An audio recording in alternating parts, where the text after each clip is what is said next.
Welcome back to the JoinTheTrades.com interview series, where we talk to tradespeople and learn more about successful career paths straight from the source.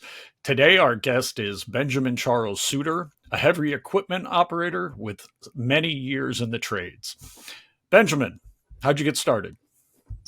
So I got started in heavy equipment on my dad's farm as a kid.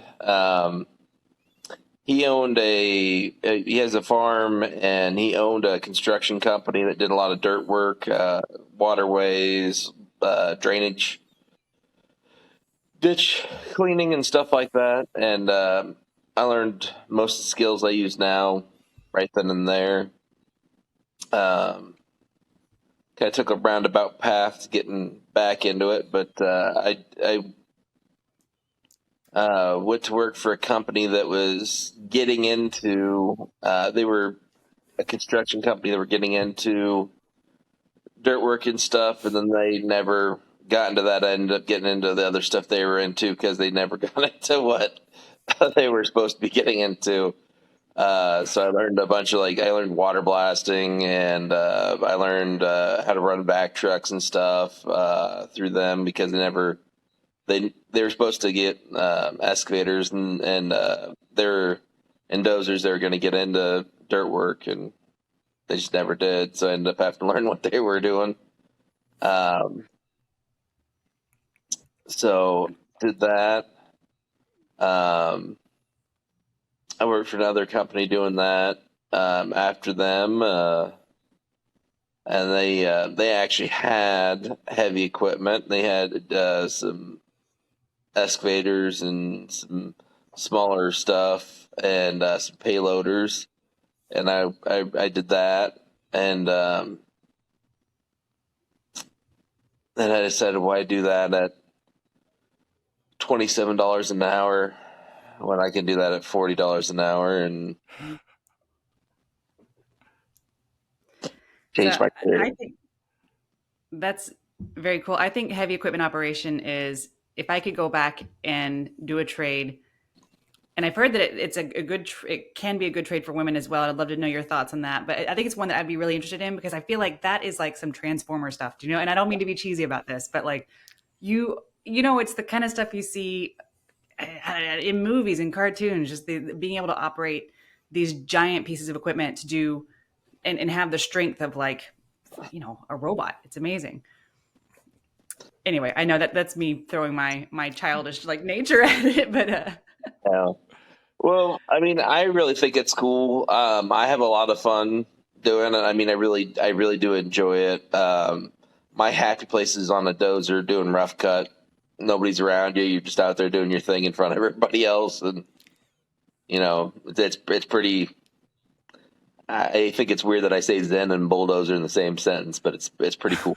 So I think it's kind of I zen. believe it. Um, the women in the trades, I've seen quite a few in heavy operators. We have on the job site I was on before, which is literally right next to the one I'm at now. I jump ship for different hours. It's the same company.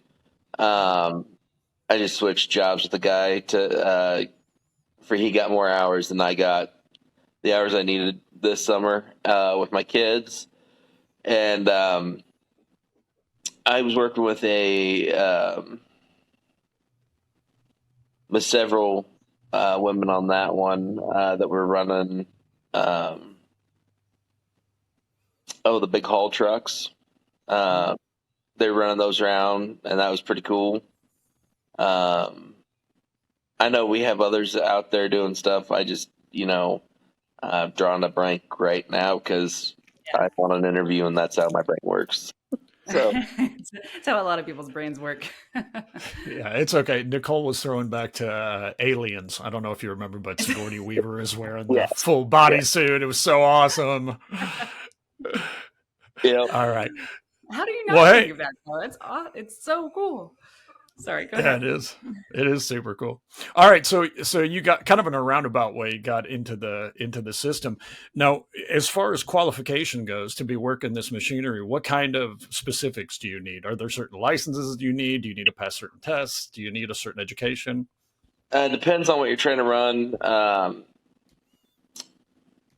I do mostly like dozer, track loader, and excavator, and there's no um, there's some skills tests out there, but nothing crazy. You just got to pass the test. You don't have to really have an education as long as you've ran them enough that you can pass the test. It's fine. So So what's the leap from there to like a crane operator or something like that? that crane operator, there's school involved. There's just a lot of math and a lot of complex. You got stuff involved with that one.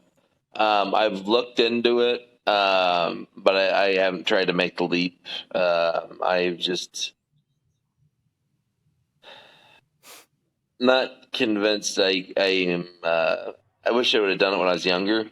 Um, now I'm. You're hardly 50. Wait, how old are you? You're not 50. I mean, you're like, Um, I am 38, so okay, so I think there's plenty of there's time. plenty of Look time. at me. I'm sitting here. I'm career advising over here. Just like, I'm like, do it. You can do it. I believe in you. And I know I can. I just keep like. Uh,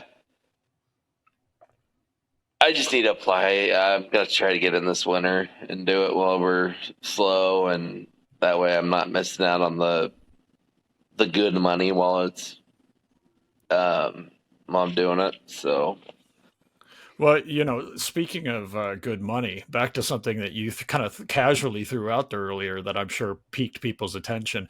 You were talking about making $27 an hour, which is, I mean, it's not horrible, and then moving up to well into the 40s, huh?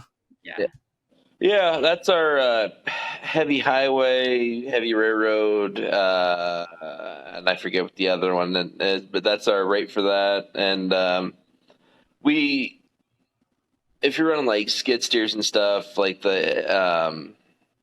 if you're on like the building trade side and you're running like a telehandler or skid steer, it's like 36 something, but or a forklift. But the heavy side is 46 for journeyman and or 45 40 55 40 55. I messed that it on my video, and then it went viral. Or not viral, but like really gained traction. I'm like, well, I guess they're gonna have to forgive 11 cents.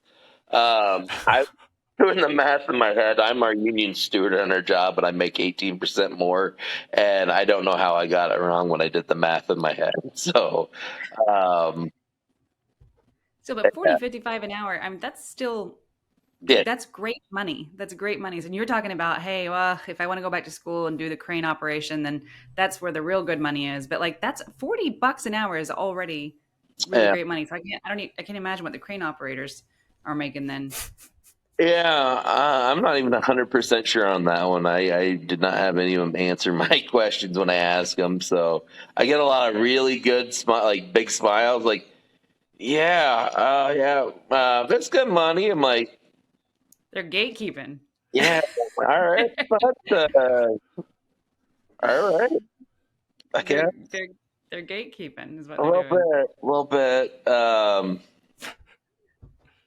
I know that like the big lattice boom guy. Sorry, I know that the big lattice boom guys. I know they have to make pretty good money because that is some serious crazy stuff when they're like flying up Christmas trees of I beams up, and I Hmm. don't know. I've seen some wild stuff over the years, and you got to make good money if you can do that. I mean, just it's pretty wild. So. Hmm. Um, Well, Back hey, to the let's. excavator. Yeah, Oh, I sorry. apologize. Let's do that. Let's start with what a day is like for you, right? I There mean, you go. how does your day function? How does your day play out? um, 7 a.m. We do a toolbox safety brief every morning. Everybody um, on the job site goes through and says like, we talk about whatever the topic of the day is, and everybody we go around a circle, and if anybody has anything to add, then you If anything you seen yesterday that you didn't bring up that you now feel more comfortable with bringing up, or something you thought about overnight or whatever, you bring up. But usually the guys I work with were pretty open with each other. Like, hey, man, don't do it that way. Do it this way. You're going to get yourself hurt, or you're getting yourself in a bad spot. Especially like I'm laying. We're I shouldn't say I am. We are laying 60-inch internal diameter drainage pipe, um, and we got laborers who are 30 some feet in the ground as we're trying to set this stuff in place and that. So and they're in the dig box and everything, but it's one of those things where everybody's got to be communicating with each other, and everybody's got to be really looking out for each other and you don't want somebody who thinks the other guy's got it if you see something starting to go sideways or something that doesn't look quite right to you, like, hey, those timbers are busted, don't use those for your pad, or I'll go find you some new ones or something. You want to be real comfortable with talking to each other about what you think's wrong, not just, or what you think doesn't look quite right to you or whatever, because if not, something can go sideways in a hurry. So, and we're all pretty good about directly talking to each other anytime we see anything that we aren't comfortable with or we think might be becoming a problem or will become a problem in the future. So we're pretty good at that one. So does the nature of the job then, because of the safety aspect of it, does that mean that you have a pretty like collaborative teamwork type environment? Depends. When Dan is setting pipe or something like that, or setting a structure, him and the laborer are working one on one. Everybody else is quiet and sitting out of the way and just holding their breath till it's over. Yeah. Because sliding like the pipe into the bell is pretty tight tolerances, wiggling them together, and setting structures is a lot of weight to swing over the edge and stuff, setting manhole structures and stuff like that. So everybody else is just being quiet and sitting out of the way and wait until he's done so he can help. But up until that point, we're all pretty open with talking to each other and saying what we need and what we need to, or what we think and that. So we're all on the same page. But as soon as he starts doing something, we start doing something complex. Whoever's in the process of doing that, everybody else just zips it unless there's something that needs to be brought up immediately until it's over. Mm-hmm. Okay, so it's kind of an unspoken word that, hey, at this point, we go ahead and let this complex work begin and get that out of the way, and then we're all good to roll. Yep. Yeah. Okay, so earlier you mentioned you used the word zen. So how good you feel, obviously, up there by yourself. That's clearly one of the pros of the job for you specifically. But Yeah. there has to be some other pros and cons. Why don't you talk about those? Yeah, the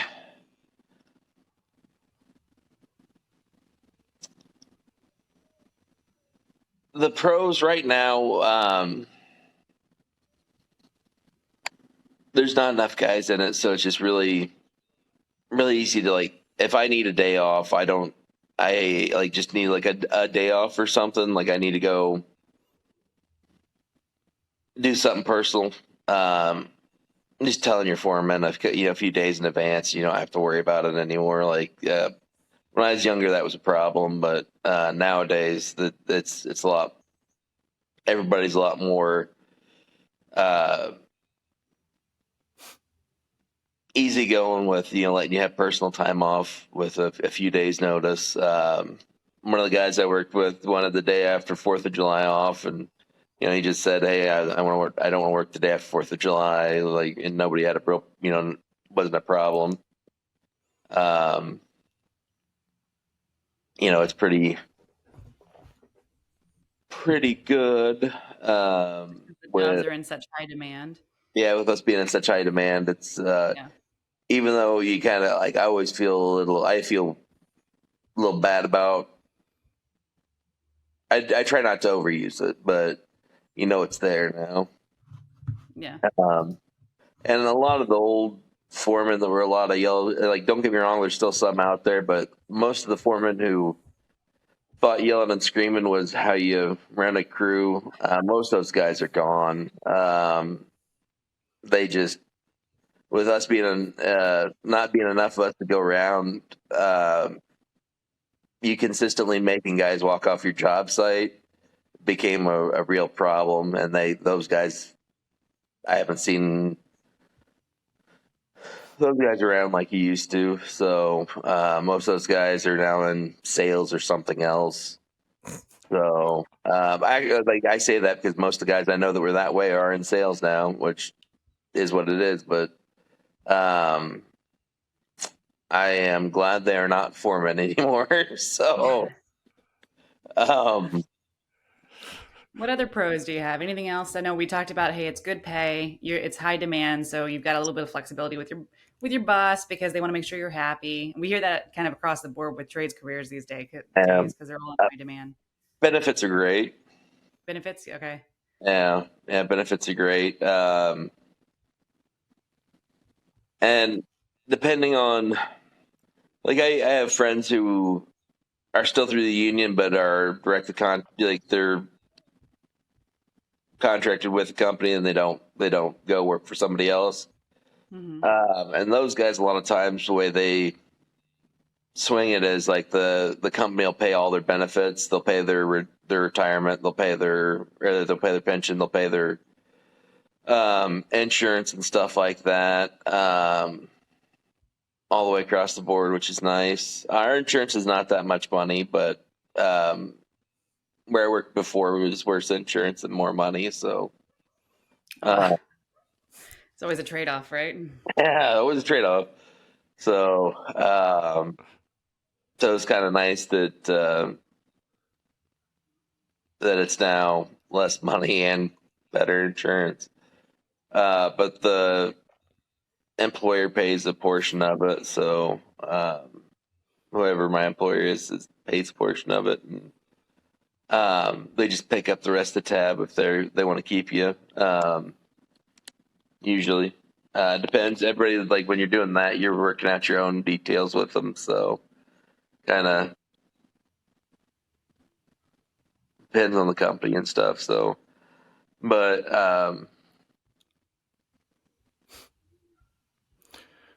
Well, let me interject. The Nicole, you mentioned how difficult it is to fill the jobs at this point, and how few of you Yeah. there are. Nicole mentions that in HVAC, which she's a huge part of. Many of the tradespeople I've talked about are just having a hard time filling this skilled labor gap, and that's Yeah. obviously what we're doing here in general. You've already addressed a couple points. Certainly, Zen is nice, and undeniably high pay is one thing that would attract someone. But yeah, who do you think would be best suited? Like, what kind of person would be suited for exactly what you do? um, somebody who has the ability to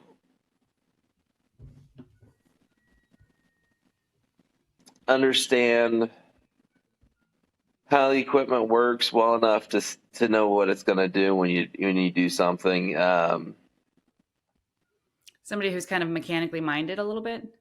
A little bit. You don't have to exactly know how to work on them, but you have to know how they work a little Yeah. bit, so you understand what you're trying to do with it. In a lot of cases, I would suggest that. Um, you you do have to know a little math on stuff. If you're doing grade and dirt work, you have to know a little math, but it's not bad. Hmm. Um,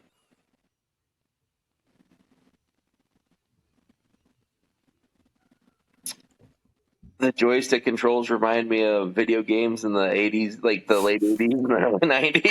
I mean, that's what I'm talking about. Look, I got a story to tell you, actually. I was with my son when he was maybe 4. He's 6 now. And my son, if you ever met him, he's such a unique character because he's a little boy and everything that goes along with it, but he's so serious.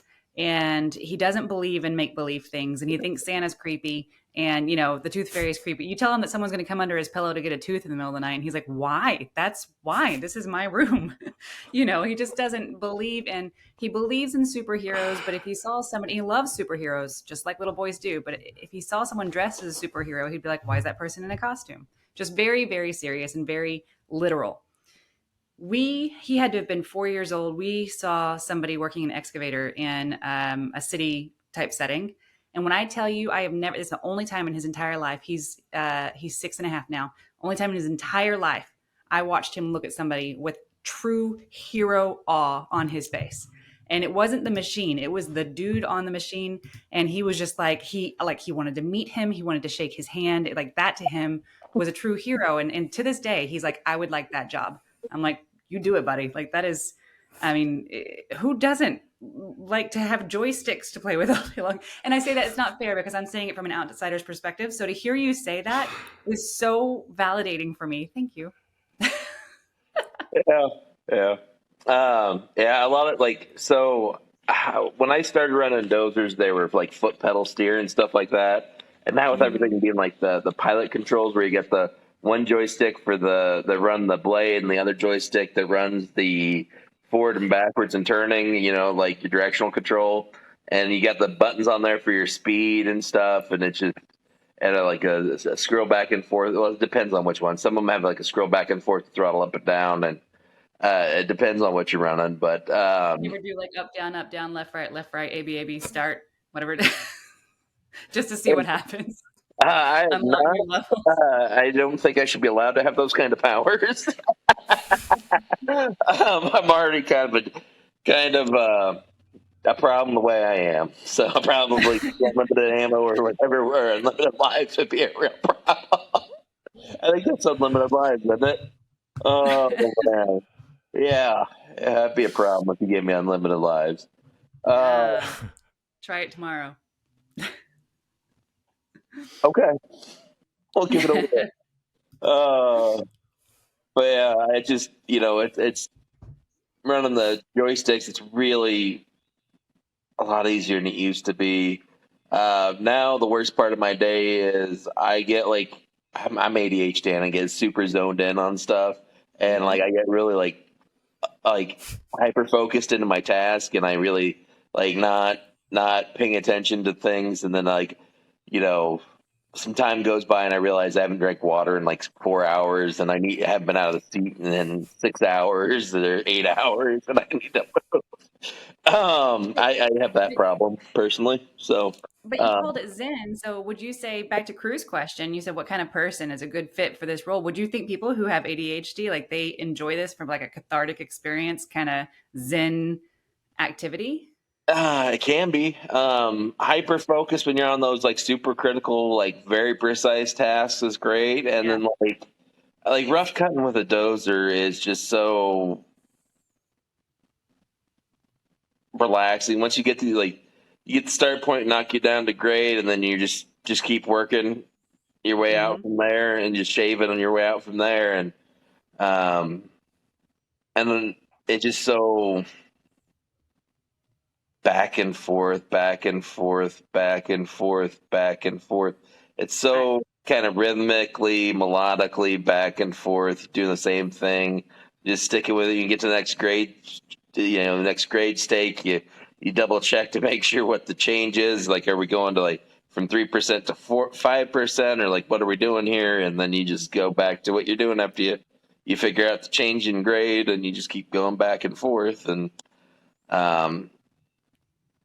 doing that is just super relaxing, to be honest. For me personally, it is just kind of really relaxing. Yeah, there's something to be said for it's almost like waves coming in and out, right? Just that same nice, smooth rhythm. You know exactly what you're doing. You're just in that, for all intents and purposes, they would call it like in the zone, right? You're just in that meditative zone state. I meditate on bulldozers, I guess. Everybody has no, yeah. So if I meditate I think that's I think that's a good thing. I think some feel like, oh well, I want to be like, I don't want I want to be constantly stimulated this way or that way. And then there are definitely those, and myself included, sometimes that just actually want to have a task. Life is complex enough. I've got a million different Mhm. other things to worry about. You got family, you've got balancing checkbooks and all that kind of stuff. I just dated myself, balancing checkbooks. Um, but you've got all these, like, things you've got to deal with that are such a hassle, and then you can kind of occasionally get to that place, and it's nice, I imagine, to be able to do it at work, where it's like, I know exactly what I'm doing, I'm nailing this, and I'm just in that rhythm. Mhm. It is very nice to be able to do that. And like, I've been a foreman for a couple different companies. I've been, the boss man before, but I tell you what, there was never enough extra pay to cover the extra headache for me personally. I don't deal with other people, and I don't deal with BS very well. Mhm. And I really hate being lied to. And as soon as you become the boss man, everybody, the company's lying to you, your employees are lying to you. It's like, God dang, guys, like, what's up with this stuff? I Uh, think this self-awareness to know that, like, hey, because that's where people struggle, is like they get promoted to a position where either they're not actually qualified for that role, or they don't enjoy it. And like to have the self-awareness to say, look, I'd rather step back down, thank you, because like you said, the pay doesn't compensate the headaches. I think yeah. that's great. That's incredibly impressive. My old job always told me I can always come back, and that's been recently when they threatened me with that again. Like the guy, like, that was awesome, and I really needed it at the time, but like, I really don't enjoy the extra headache. It was not, it was, Not for you. the job was fine, but there's all the extra headache that never seemed to go away. It was just, it was just a revolving door of problems that just kept showing up. And I don't like problems that I can't solve. And I can't solve corporate sales guys misleading you on jobs, and corporate, changing the rules to make life harder constantly that aren't making things actually safer. Um, you know, Yeah, I understand that myself, brother, because I worked a job for 15 years, and the first 10 of them were just me busting my butt and doing my job, and it was all gravy. And then I ended up in middle management, and that's a whole different can of worms. And it wasn't, of course, on some level, even you go to salary and you're making less than you are hourly ultimately anyway, and just dealing with headaches. So I feel you completely, and I think a lot of people out there can relate to that for sure. yeah, yeah, and especially like that again, middle management, where you have no ability to affect what you need to, like, what your employees want changed, and you have no ability to affect the problems you see in the company, and you just, you know um, you're leading from a position that has no authority, which is rough, but Yeah, is what it is. So I've experienced it. I know exactly what you're talking about. And I think a lot of people are hearing you say that and going, "Yeah, that makes sense." You're probably. We said that we want you to get on this interview because we think you have the opportunity to change a life of somebody who is trying to figure out what they want to do in a career. In the back of my mind, I was thinking that life would be somebody who's young, who's trying to figure out, like, maybe they're working fast food right now, and or whatever, and they're like, no, I got to pick a career. What can I do? And this guy is talking about heavy equipment operation. He seems to really love it. Maybe I should try that. That's what I had in mind. Now I'm picturing all these middle level managers out there going, all right, I listened to that podcast. I am stepping down. this is it's not really what I had in mind, but hey, it's changing a life. yeah, I have a brother-in-law who's an engineer that was like, seriously, he found a better job that he actually likes now, but he was working a job he did not like at the time, and he's like, yeah, that, what do I need to get into that? And I'm like, oh God, oh God. Told him, and he's like, okay, I think I could do that. I'm like, oh, my sister's gonna kill me. My sister's gonna kill me. Don't blame this on me. But like you could see when I was doing something that was actually happy, and I was Yeah. making good money and happy. Like if you can combine those two things, you're unstoppable because you really don't care what anybody else thinks. All of a sudden, I mean, you're absolutely. happy and have money. You're like, you know, That to me, that's the definition of success. And I think the definition of success has gotten skewed a bit, but that's me on my soapbox. yeah, But I think you just did it. You said it very simply. Look, I'm making good money and I'm happy in what I do. What more do I want? yeah, The rest of it's just living my life. So totally agree. Totally agree. If you can just be happy and have enough money that you don't have to worry all the time, yeah. Yeah, peace of mind for sure is priceless. Ultimately, you've got a bunch of people like Nicole mentioned in middle management right now who are thinking 45 bucks an hour. I Wait know. a minute. They're middle No, management. no BS. And I get to drive super robots. Pretty awesome, man. Pretty awesome. So there's got to be people out there that are hearing this and like, you know what, like we said, or I think it's pretty cool for anyone out there that would be interested in getting the ball rolling. What would you suggest? How would they go about it? Um, if you know what you want to do, I would contact either like if you're gonna go work directly for a company, I'd go contact them and see what they want, like what what they would prefer for qualifications. Like if they want you to go to specific trade schools because that's the ones that they like the best. I would suggest going there. If that's the place you want to work at eventually.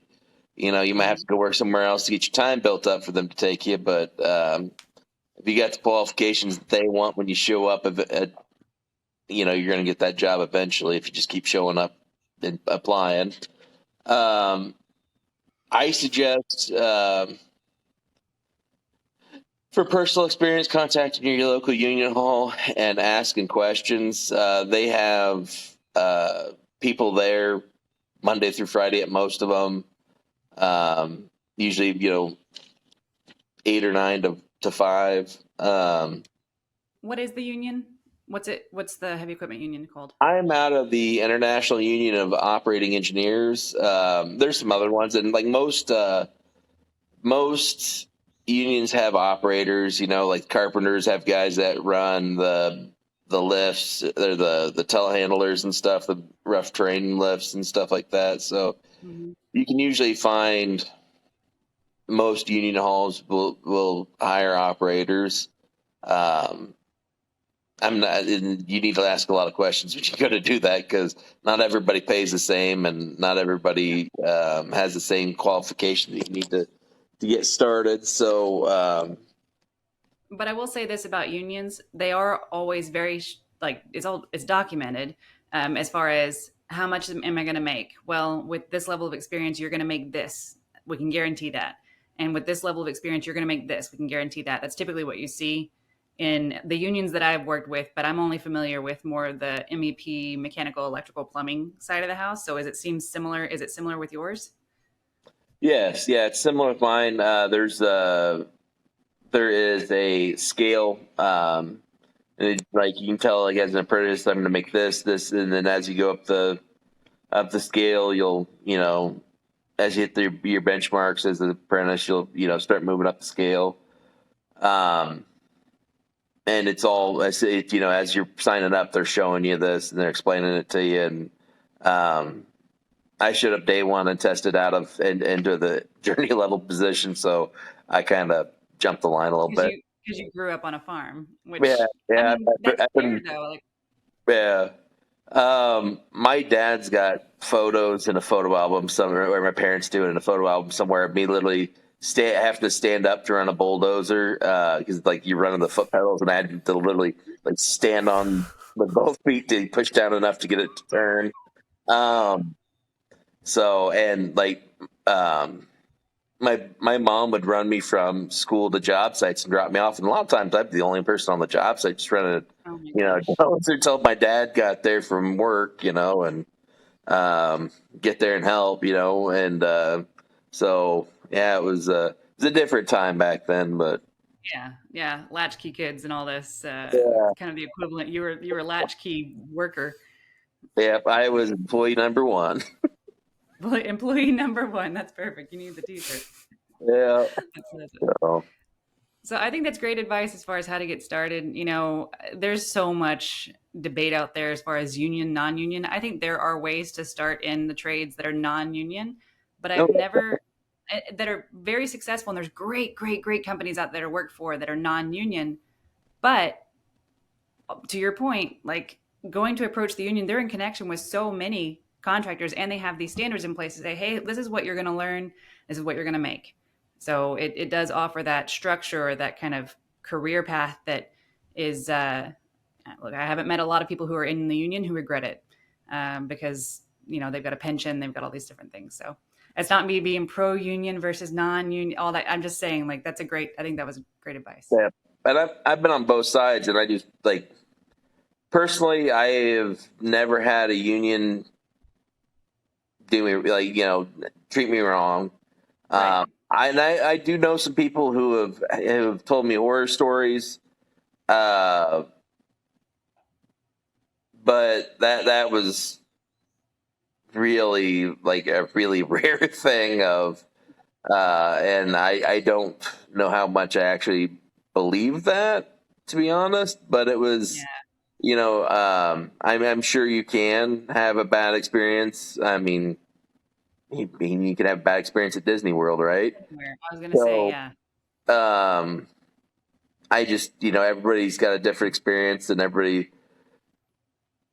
likes different things. So it's just, it's hard to have one fit for all, you know what I mean? And a lot of the people that I hear complaining about things and, um, are just like normal parts of the job that they're complaining about. And like, I don't think it's, I think some people, sorry, I think some people got themselves into a position or into a job that they didn't quite understand what they were getting themselves into, and then now they're mad that they have to do their job sometimes, and that they probably just and like don't get me wrong, like if you don't like the job, that you need to start figuring out what you do like and start heading that direction because um, in the end, the only person in the world that can make you happy is you, and if you find a job you actually like, you can smile enough that you end up with start getting the weird little lines on the sides of your face, and Like Cruz got him. yeah, Yeah, there's quite a few. He yeah, smiles a I've lot. got them too. I'm 37, so definitely I smile a lot, but well, I'm 38 in a couple weeks. So, but yeah, you got to find what works for you, what makes you happy. If I mean, I've worked as a carpenter. I've worked like a post frame, and I've worked as I've worked on finishing concrete. I've done a lot of different things, trying to figure out what I liked over the years, and um, sometimes it just takes you figuring out what you don't like to figure out what you do like. And I know it's weird that I ended up back doing something I've done since I was a kid, but um, I should have transitioned to this a lot sooner. You're uh, only 37. You're still young. Like I think that you found it in good time. I mean, and you had to go through. You said it. You got to figure out what you don't like to know what you do like. yeah, And you're 30. Like you're young. There's so many people watching this going. Does he keep calling himself old? Didn't he just say he was 37? yeah. I'm not old. I just wish I'd found it sooner. I mean, there's Yeah, that's fair. nothing wrong with wishing you cut out some of the rougher roads and That's found true. so Character building. yeah. Right. Hindsight's always 2020. But if you find yourself in the right spot, I mean, if you're in the right spot now, you've got, decades there and Oh yeah. it's all Decades. smooth Yeah. sailing. So this is a great thing. This is awesome information, brother. It really helps us out, helps Nicole out. Um, helps everyone else out there that's watching kind of get some idea and a feel for what's out there. Is there anything you want to plug while you're here? Anything, a website, profile, anything? No. Nope. Okay. You're right. You're right with us tagging you on TikTok with. Sure. Yep. Okay, great. Yep. Fantastic. Thank you guys for having me. Thank Oh, you it's for our coming. pleasure. Thanks. We'll let you know once it's all posted and up and ready to go. All right. Awesome. Awesome. Thank you, Benjamin. Take care of yourself, brother. Thank you. We'll see you next time, folks. Thanks.